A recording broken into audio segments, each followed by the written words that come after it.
Welcome aboard, my good people. I am A.B. Osborne. I am the animation professor at Augusta University. And we're talking about the job market in the animation industry today. This is meant to be something that's a very broad overview of different things that sort of make up this industry. So if you're considering going to school for animation, if you're already, going to graduate soon and you want to learn more about the industry, maybe if you're already out there and you're just wanting to learn a little bit more, hopefully there's some useful tidbits within this. So first, a little bit about me. I design the animation program at Augusta University, where I am the lead animation professor. I've worked in virtual reality, augmented reality, medical and engineering visualization, video games, cartoons, documentaries, motion graphics, e-learning. I've really made it a point to learn a little bit of everything. I wanted to work everywhere I could in this field, just to gain the knowledge. I really want the overview because it helps me teach it. A lot of my clients include several Fortune 100 companies, and I've done a lot of different things, not all of which I can talk about. And I'm a complete animation generalist, so I've worked in every step of the production pipeline. I can take a project from start to finish. I can do the 3D modeling and the designs and rig and animate and texture and light. All the way to rendering, play around with the audio. I really make it a point to try to learn the entire thing because I also direct, right? And I need to know how to do this stuff. Let me talk briefly about some of the current projects I'm working on. Right now I'm working on look development on a major mobile game. It's a sequel to a game that had over 100 million downloads. Can't talk too much about it right now, but I'm doing a lot of lighting, rendering, and texturing work. Super exciting. I'm also working on creative direction for a brain surgery VR simulator. So I'm partnering with some developers and we're making a surgical simulator for brain surgeons at Augusta University so that they can, one, see if they can learn better with that tool, and then also to kind of do some other research with. Also working on a grant-funded series of stylized portraits of creatures that went extinct for man-made reasons. You can see it down here at the bottom, stylized extinction. And this is the Xerces blue butterfly, which went extinct in San Francisco. Most people don't even know what it is anymore.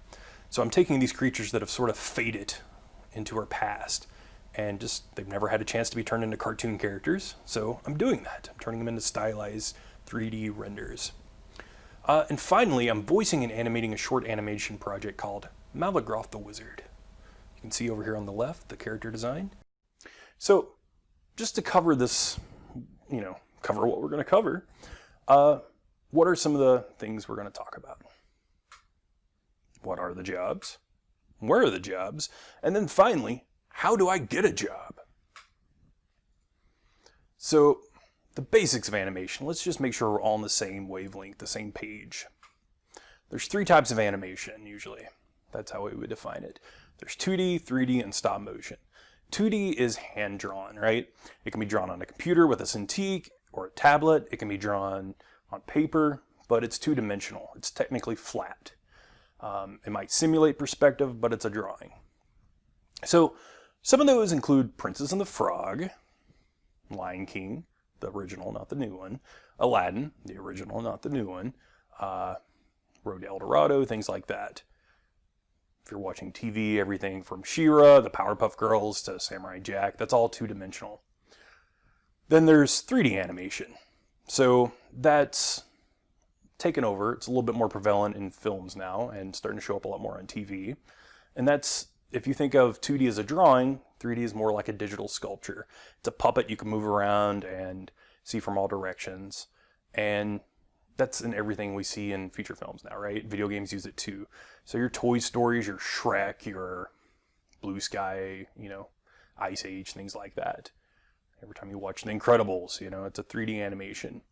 And then finally there's stop motion. So stop motion is sometimes called claymation, although stop motion's a bit of a broader term. So if you take a toy, or you take something from your kitchen, or you take Legos or, clay, and you set it up and pose it, and you take a picture, and then you move it and take a picture, and you do that process over and over again. That is stop motion. So you think Kubo and the Two Strings, like this here, Coraline, Nightmare Before Christmas, Corpse Bride, Gumby, Wallace and Gromit. That's your stop motion. And whenever we talk animation industry, you know, it's worth acknowledging stop motion. It's definitely a great art form. I mean, I'm always mesmerized by it, but it's probably the least employable. So unless you get a grant to work on something or somebody pays you to work on one project, it's a little bit tougher to make it work. There's only two real studios that do it, major studios, Aardman and Leica, and you know, they don't always make a ton of money whenever they make films. So that's, you know, it's sort of the niche thing, and if that's your thing, by all means. But usually I try to steer people more towards 2D and 3D just because there's more jobs to be had there. The industry's really favored 3D lately, and it's just worth knowing that walking in. Let's talk about skill sets, because there's two ways to be wired in this industry. You can be a generalist or a specialist. So a generalist handles a variety of tasks. They're the Swiss Army knife of the industry. They're all-around artists. They can just do it all, right? Or do a couple of things. And then there's specialists. You do one thing incredibly well, like, oh, I can pop open a cork on a wine bottle, right? You focus on that one aspect of production and you can do it day in and day out, but you don't really branch out from that. If you're a generalist, you usually work at a smaller studio. You wear a lot of different hats, and you're easier to replace, but you're very, you know, you don't go obsolete. There's always needs for journalists out there. If you're working on a small company that's got under 100 employees and they're going to, you know, you don't get to just like characters all day. You might have to be able to rig and animate and model them and then go and do some graphic design after the fact and maybe build a website for them the other day. You know, it changes from day to day. Specialists generally works at a larger studio and they do one thing incredibly well. They are the world's best texture artists. You know, they're high level, they really get good at storyboarding, they're really good at animation, just that one thing they do day in and day out.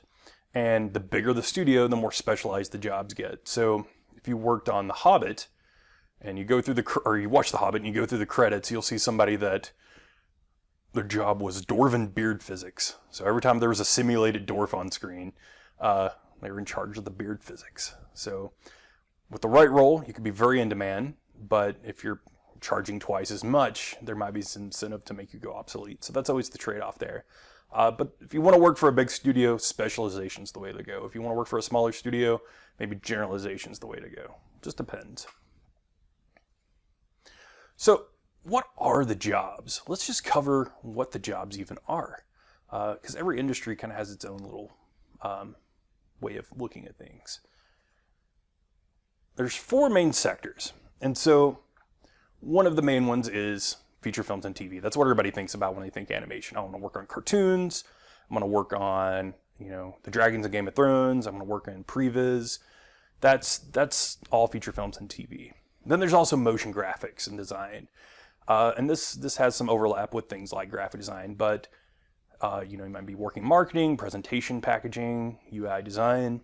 If you think of, you know, watching a sports thing, this team versus this team collide.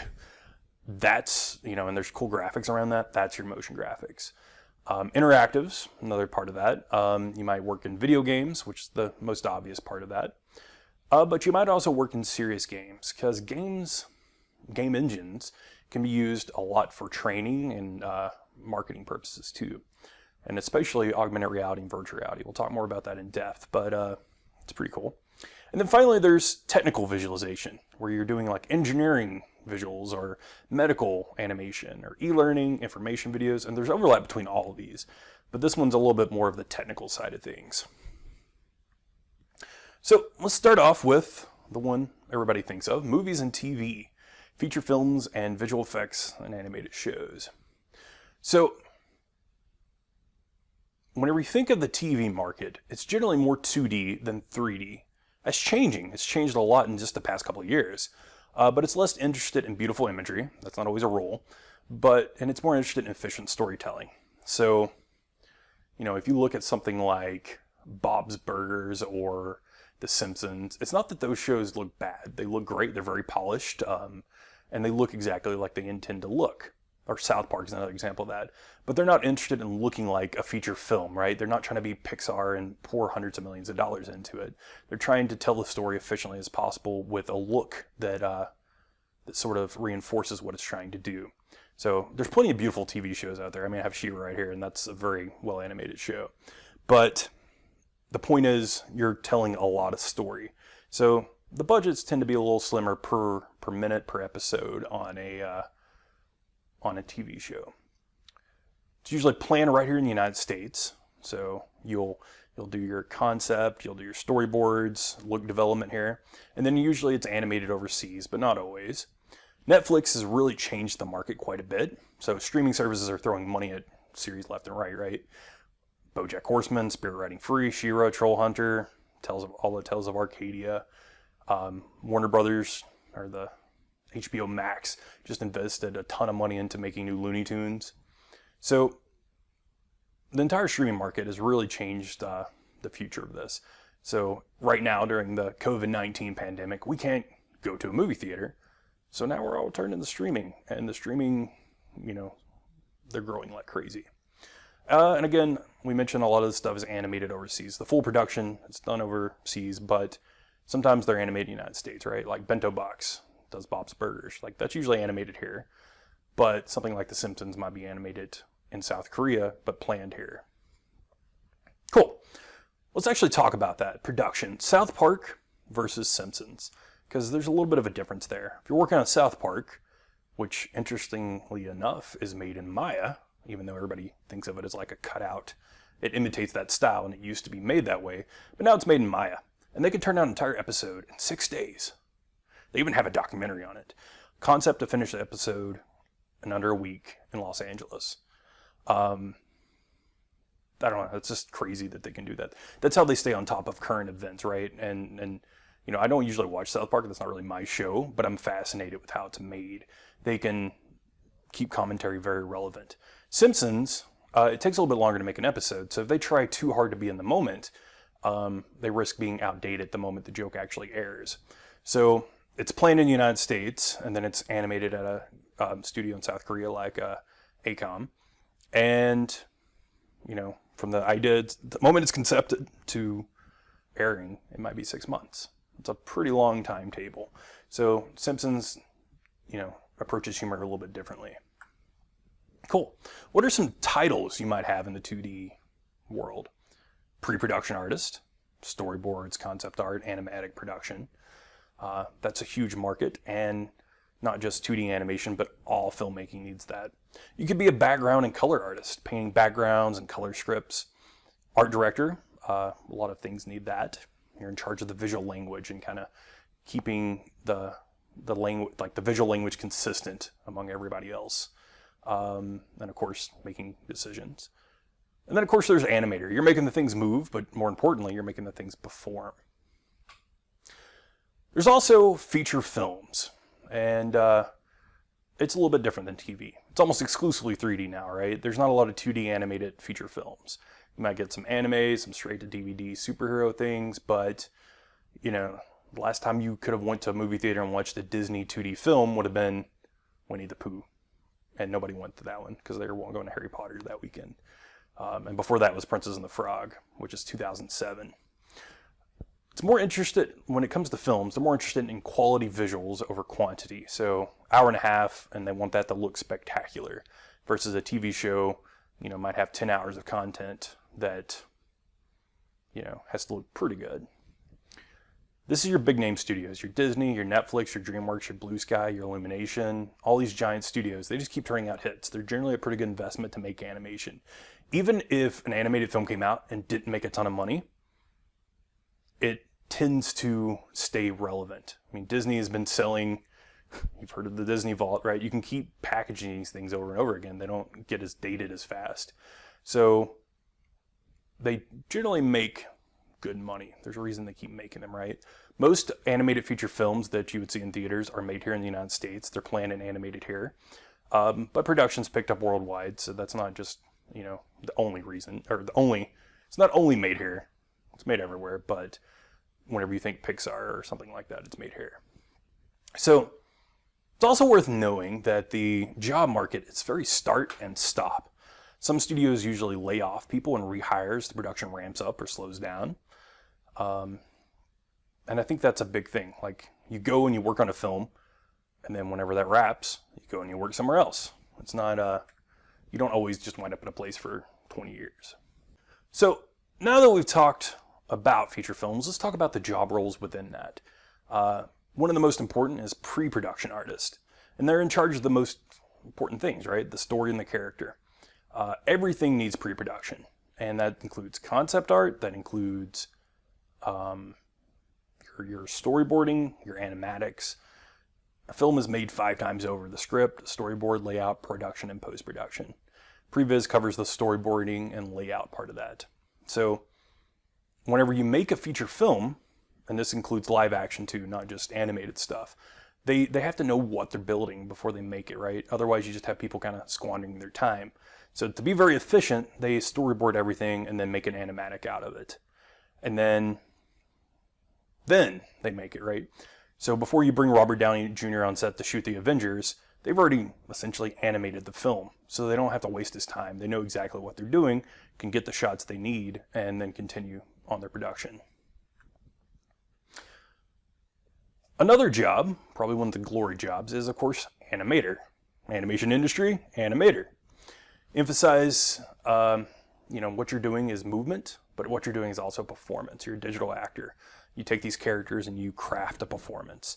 And you specialize. You can be very good at naturalistic movement, very good at snappy pose-to-pose movement.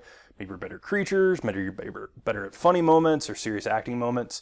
You know, if you're an animator that can make somebody cry over your performance with a digital character, that takes a lot of effort. You know, people talk about the first 5 minutes of Up. No dialogue and just animation and acting, right? It's very powerful stuff. And of course, feature films require a lot of animators, so it's not a bad career trajectory. So another one of those glory jobs is 3D modeler, where you're sculpting characters and building assets for the film.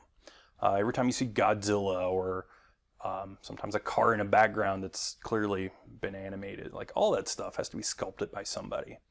It's very competitive, and you might specialize in getting really good at one thing. So you might be more interested in stylized characters. You're good at the cartoons, or you're more into the photorealistic stuff.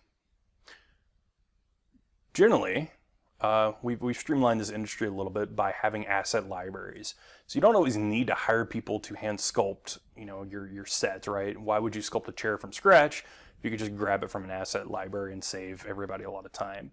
So that's a normal thing as well. Texturing is one of those unsung heroes that's just so important. Texturing adds a whole new level of detail that makes the films come to life. And when you say texturing, you might call it materials or surfacing. You're hand painting the details on the models to create the look of the film. Whenever you're looking at a video game, you're like, oh, look at the graphics on that. Yeah, they may have made some good models, hopefully, but if they don't get the materials right, it just doesn't feel real. The materials really are sometimes more important than even the 3D model, the polygons, because it makes the thing feel like the thing. If something doesn't feel metallic and it's supposed to be metal, it's because they didn't get the materials right.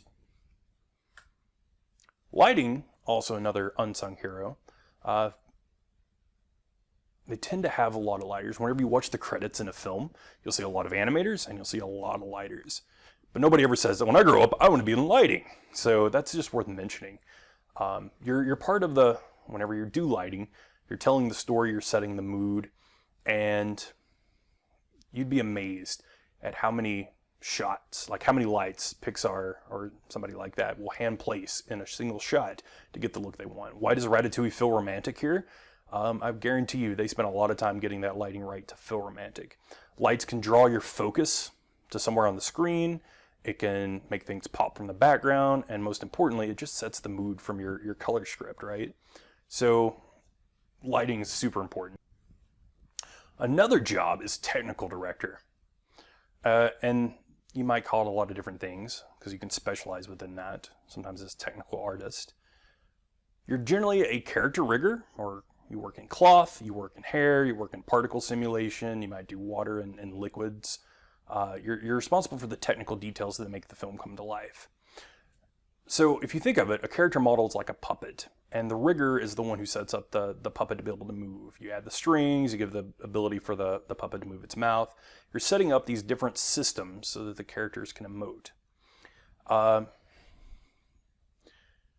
If you're very technically oriented as well as artistic, this is a pretty cool choice. You like to problem solve, you like to just make all the extra things happen. Water, think of the water in Moana. It's just absolutely spectacular. And people had to figure out how to make that happen, how to make it be a character when it needed to be a character, and then how to make it just feel like water whenever, that's not what you don't want to be thinking too much about the water. So it's making the film feel cohesive. Compositing is another major player in this industry.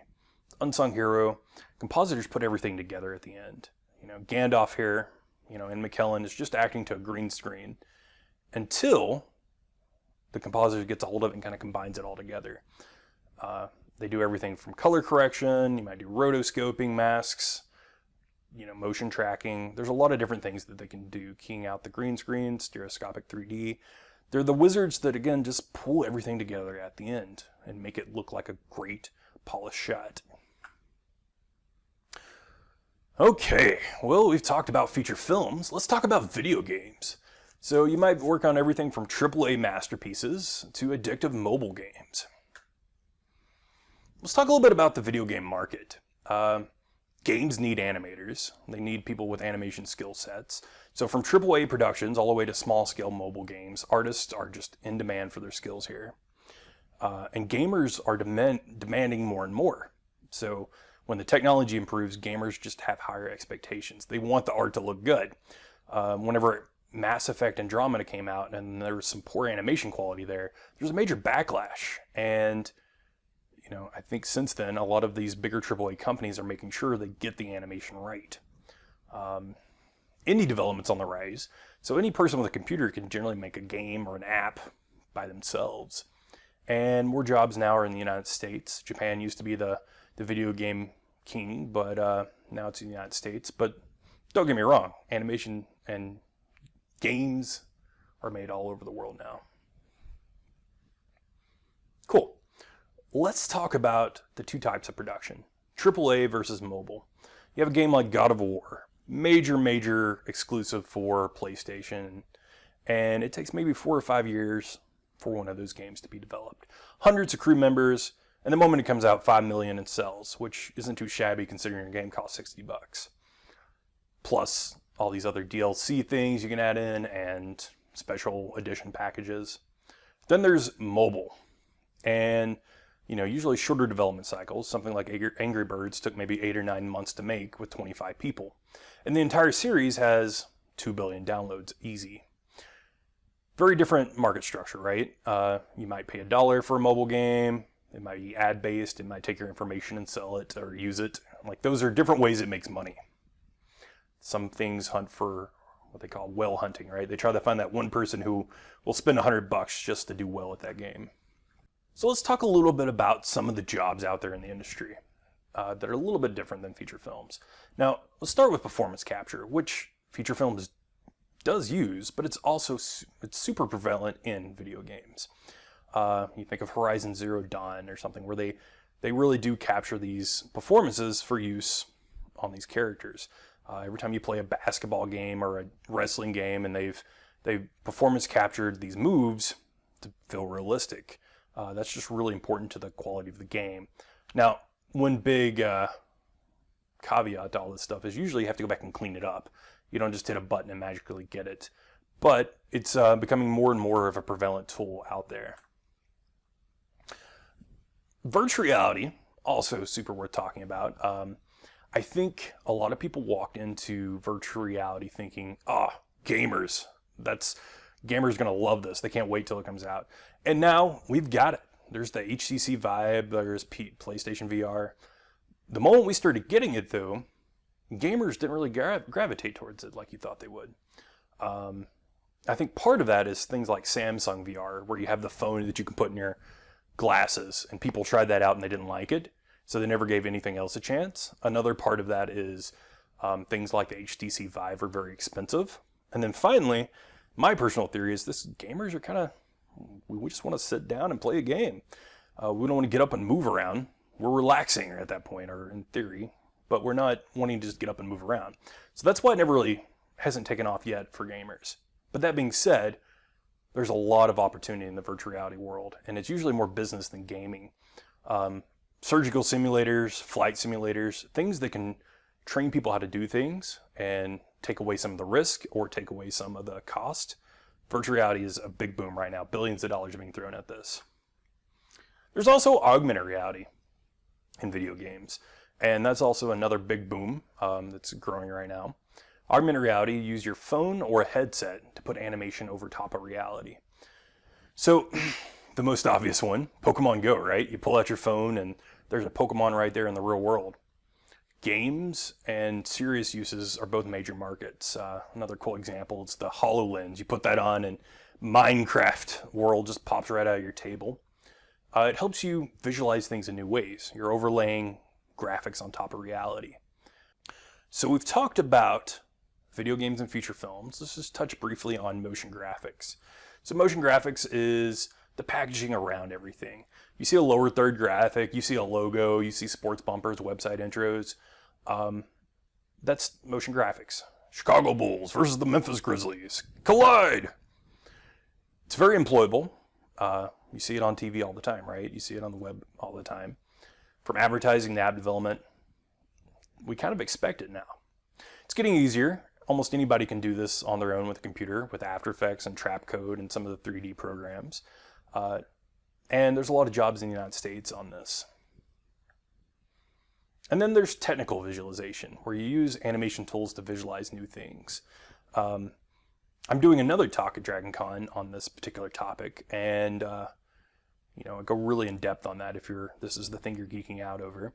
But most people are like, oh, I want to work video games or I want to work feature films. But if you want to use your knowledge to, for science reasons or just to kind of showcase new things, it's a really cool field.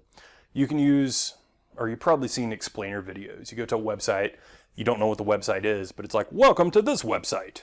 This is what we do. And it shows you, it takes something complicated and hopefully simplifies it so that you understand it. Or if you think TED animation, where it explains a subject in 5 minutes. 3D scanning and photogrammetry. It's a really cool field, a really cool area. Of course, you can hand model 3D stuff, but you can also capture it, right? And so you can use 3D scanners and even your phone and some software to create 3D models. Documentaries, 3D printing, things like that. And of course, video games. If you look at Star Wars Battlefront, they did a lot of photogrammetry to get the realistic foliage. One cool technological advancement in recent years has been the idea of VR therapy. You can use VR immersion therapy to deliver therapeutic experiences to people. Whether you have a phobia, PTSD, you can, again, use it as training. You can use it to calm people down. You can use it to kind of build up, a tolerance to a certain phobia. There's a lot of different uses in VR therapy, and they're finding a lot of successes there. You know it's not real, but you're kind of training yourself in what feels like a real environment. A lot of great uses there. Architectural visualization. You don't really think about it, but game engines and virtual reality is great for architecture. You're going to build this multi-million-dollar building. It costs $100 million to make this building, and you want to make sure it's going to work. And that's number one. Number two, you want to get investors on board. So you build it in virtual reality first and let people explore it and see what it is, what the vision is. Then when everybody's on board and throws money at it, then you can make it. There's also medical and engineering animation, where you take something that is complicated or just needs to be visualized and show it off to people. You can use it to label it and then just explain a complex subject matter. You can train people how to do surgeries with this stuff, promote your product, and medical animation's everywhere. I mean, I'm sure you guys have seen the graphic that's been going around from the CDC of the COVID-19 image. Like, it actually shows a virus up close, and that was made by medical animators. Cool. Another really interesting area of animation is forensics animation. You'd never think of this as being something that's just super prevalent, but animated recreations are super useful for courtroom data. So if you have a car crash and you have a jury that's going to make a decision on this, you can recreate the car crash in 3D. And it's not that you're worried about rendering it perfectly, but you can make sure the motion and get it verified by third-party sources that this is what happened, and then you can visualize it. So lawsuits and things like that, or just, you're on a crime scene, you can use a laser scanner to capture some of that information. All this stuff is super important.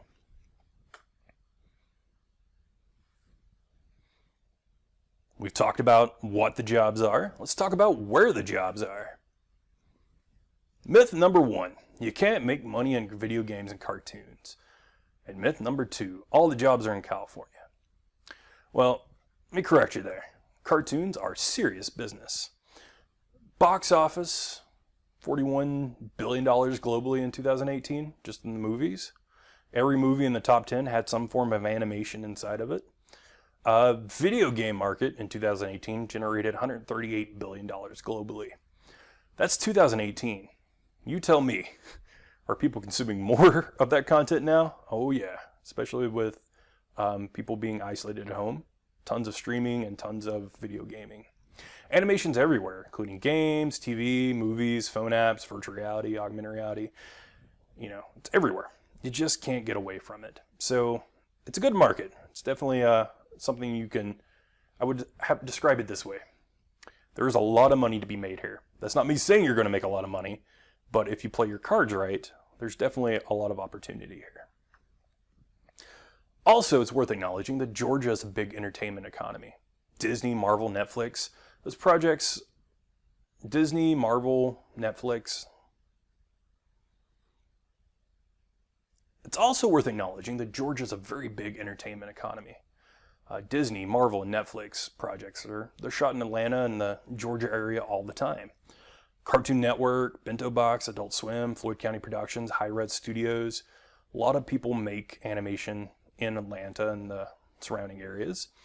In 2017, Georgia passed California to become the biggest state for video production. So whenever you're watching Stranger Things and Avengers and Atlanta and Black Panther and Godzilla, King of the Monsters, you can go, oh, at least in some part that's made in Georgia. Walking Dead, and go on. Of course, most jobs are going to be in big hub cities. So California, definitely a great part of the industry. New York City, Atlanta, Chicago, Vancouver has actually got a very big market. London, Singapore. But most importantly, you have options. You can work from anywhere in the world, from your own home office. The industry was already trending this way before COVID-19 happened. And let's face it, it really hasn't went away. There's more opportunities now than ever to work from home. Most studios, to avoid the virus, are working from home and having meetings online virtually. And I see that trend continuing even after COVID-19 goes away. It's cheaper than having office space. During the COVID-19 pandemic, entertainment consumption has spiked while film production is down. But animators can still work from home and still produce things from home. So this is a weird, scary time for everybody, but there's also some opportunities in here. All right, so we talked about where the jobs are. How are you going to get a job? Well, for starters, it might be worth deciding what your motivation is. Why do you want to be in this industry? I always ask myself that. I really love what I do. I love animation. Like, I've always been mesmerized by it. I want to know the magic tricks. I knew this is what I want to do in middle school and never stopped. But am I driven by money or creative freedom? The answer is both. And so that's just a real, of course, it's going to be both for most people, but some people might find they want one more than the other. Money, you probably want to work on big projects. They're going to pay very well, but you are part of a factory process. You do this one thing day in and day out. You are part of a machine that is producing films as efficiently as possible, right? Or you're more interested in creative freedom, And if that's what your driving factor is, you might work on smaller projects where you have, especially early on, you take more risk, but you get more creative input. Your projects are successful based on your choices. So that's something you're always weighing. Money and creative freedom. You know, sometimes I like to work on big projects and get paid money. Sometimes I want to do the thing that I get to drive what I do. So important calculus to be solved here. All right, here's another piece of advice. You want to stack the odds in your favor. You don't want to sell yourself short, but there may be options that can increase your chances for success. So you have a dream, and by all means, I want you to have that dream, believe in yourself, and make sure you get good at the thing you want to do. While you're putting that energy in something, you do want to consider what the employment options are. You know, you're trying to win the lottery sometimes whenever you're saying, I want to be a director at Pixar. You know, if you really want to be a 2D character designer, I get a lot of people saying that. Well, that's great. That's a great skill set, but a lot of people in this industry can draw. But you can use that and learn some other skills and become a storyboard artist, and actually there's a lot more employment opportunity there. Or, you know, if you're an anime artist, how do you tweak that enthusiasm? Because anime is great, but it's not known for having a lot of jobs in the United States. So how do you figure that out? How do you build yourself up to, you know, be as versatile as possible and be able to go somewhere that will keep you employed, right? Education's a big part of this equation. How do you learn the skills you need? Some common tools of the trade. You know, it's important to just know what you should be learning. Software isn't everything. You want to learn some fundamentals, but it helps to know if you're learning the right tool for the job. Never let it stop you from applying for a job if they use Maya or Max and you're familiar with the other one. But at the same time, it's a nice starting point to know maybe what are some programs you should be learning. The Adobe Creative Cloud is a tool set that is very, very prevalent, very, very popular, and can do a lot of things. And that includes like Photoshop, After Effects, Illustrator, Adobe Animate, whatever you need to make, you know, a lot of 2D elements. Some people also use as alternatives Toon Boom Harmony, a very great animation program, TV Paint, or Procreate. In the 3D side of things, you might use Autodesk Maya. It's very industry standard for animation and video games. Of course, some alternatives to that are like Blender, which is free and open source, 3D Studio Max, which is probably a little bit more prevalent in engineering, and Cinema 4D, which is very prevalent in motion graphics. A great sculpting package, and the only one really, in my mind, we're talking about is ZBrush. There's Mudbox too, but I'm very much, ZBrush is the industry standard. And then there's Adobe Substance, which is a texturing material creation package. And a lot of Hollywood feature films also use something called Mari. Where do you learn this? Well, a key area you can control is where you go to learn it. A lot of artists want to be self-taught, right? They love saying, I'm self-taught. The downside of that is you can teach yourself to draw, but you probably can't teach yourself to rig a character by yourself. It's hard to learn most industry standard things and learn it in a way that's going to get you hired by yourself. You really do have to go somewhere to get the training. So another option is online learning. You can use free or paid websites to learn a skill. Unfortunately, everybody puts a lot of junk on YouTube. Like, you might get some of the knowledge on there, but the high level knowledge is really hard to find because you get a lot of people putting bad videos on there. So you could go to a paid website, something like Flip Normals or Lynda or Nomon, and you can find some really good training, but it's a little bit hard to do without the fundamentals already built in. So in my advice, once you're in the industry, online learning is a great tool to stay on your game. Private art. Another way to get good at this stuff is going to a private art college. And previously, that was the only way to really get good in this industry. You get specialized training, but it would probably be very expensive. You know, CalArts, SCAD, Ringling, Full Sail. I actually went to SCAD myself. But CalArts, you know, it's famously, what, $50,000 a year. And whenever you consider what you're going to be making as an animator starting out, and seeing what you're going to pay for an education, it gets a little tougher to handle that, right? It's a lot of money. You want to make sure it's a good investment. You could go to a private art college, or another option that's relatively new is the public university. Admittedly, I'm a little bit biased because I teach at Augusta University, where we have our animation program, right?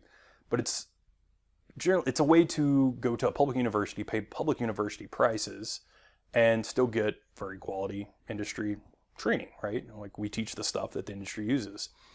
You know, there's Augusta University has an animation program, Kennesaw State University, East Carolina University, and the idea is that you can still get very much get quality education at a public university, but it's the difference between graduating with like $15,000 in debt versus $150,000 in debt. Huge difference there.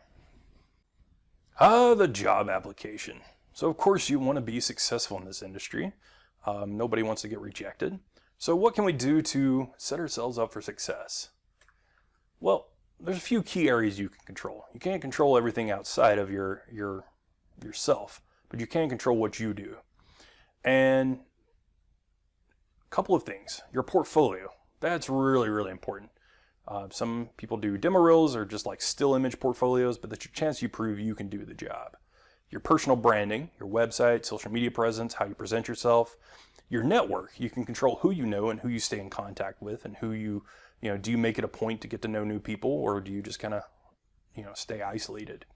And then finally, applications. Each application is an opportunity.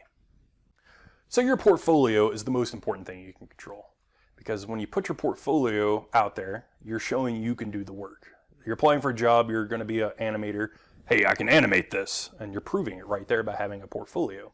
You should always be clear about the role in your work, right? If you're showing off something that has like 3 characters and you animated one in the background and there's 2 other characters in front that you didn't animate, you should probably be clear about that. Eventually it's going to, it's going to come out. And again, your integrity matters in this industry.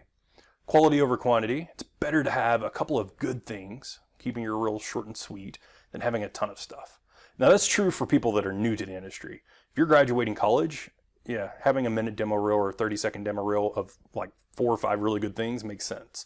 If you've been in the industry for a while, you can get away with the 4-minute portfolio. But you want to hook them with your best work first and keep them focused on it. Another super simple thing to control is your personal branding. You get to define who you are. You get to drive your own narrative. How you talk about yourself, how you talk about your work, builds into that narrative. So you always want to check your social media presence. If you're ranty, or you vent a lot on social media, or you pick fights with people on social media, that's one of the first places they're going to go, and they're going to see that stuff and go, well, they might be tough to work with. So you want to present, as positive a thing as you can on social media, and that's the thing. Drive your narrative. That's part of your narrative right there. And no matter what, you want to believe in yourself, because that's the single most important thing you can control. We all have a little bit of imposter syndrome, right? Like, we're artists. We're going to look at other people's work and go, oh man, I wish I could do that. They're so much better than I am. We all have that in our head. And I guarantee you, the best artists, you pick out your favorite artist, they're going to have that going on a little bit too. But when you present yourself as, I'm just not that good, other people are going to believe that. So whenever you use language like, I'm an aspiring artist, we're going to keep being an aspiring artist, because if you're an artist, you're just saying you're an artist, right? You are an artist. So use words that kind of show use language that shows you're already there, and then also do it like you're already there, right? You don't say, I want to direct one day, you just start directing, and then eventually you'll look back one day and go, I've been doing that for 10 years. Like, that's the thing. Be in the moment, keep doing the thing you want to do, and then hopefully you can turn around and go, oh yeah, I've been doing that a while. Don't have to worry about it anymore. Another tough thing is your network. You got to control your network. And your network does a couple of very important things. It can give you feedback that brings out your next level, right? If I show my work to my mom, she'll probably pat me on the back and say, nice job, right? And not even know what I'm showing her. But if I show it to people in the industry, they're going to hopefully pick me apart a little bit. And it's not mean picking apart. My friends pick me apart to help me get better work, right? Oh yeah, you need to fix the lighting on that. Oh, that's the overexposed right here. You need to, that animation's just a little too swimmy. Like, those types of feedback really help you get to that next level, and your friends are the ones who can do that for you. Also, your network can recommend you for jobs. I've gotten a lot of work from people going, oh yeah, you should talk to AB. He'll be able to help you out. And then if they talk to me and I'm busy, I can go, oh, I have a student that graduated a couple years back that they're doing very well with this stuff now. Here, you go talk to them.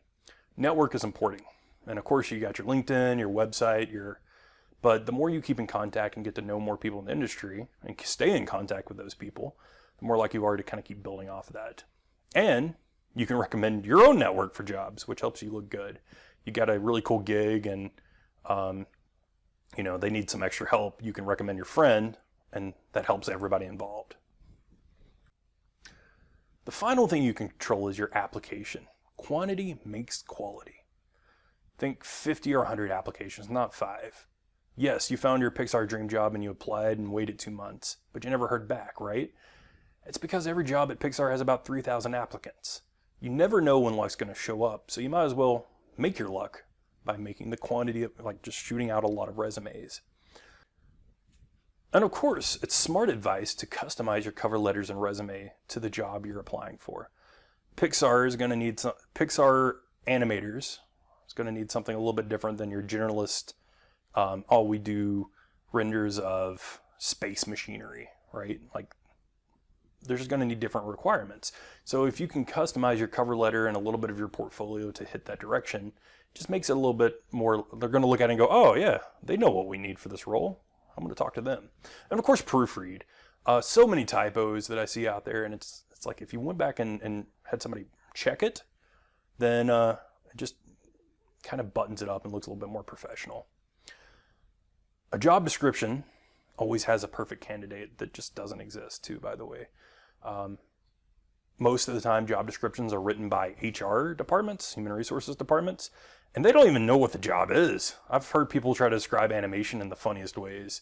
Like technical graphic fabricator or something like that.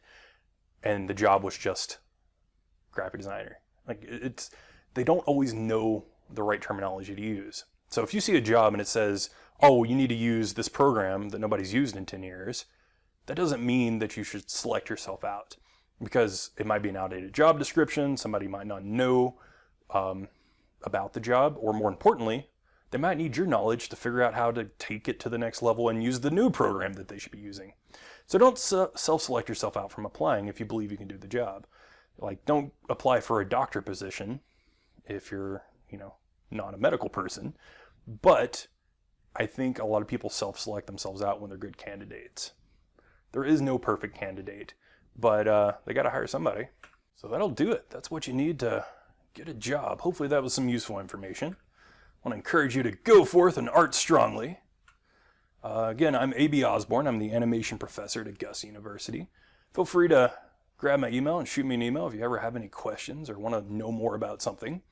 Follow me on Twitter, follow me on Instagram. I'm just always love geeking out over this stuff. So if you ever want to talk any of this stuff with me, by all means, follow me. All right, keep stargazing for the amazing.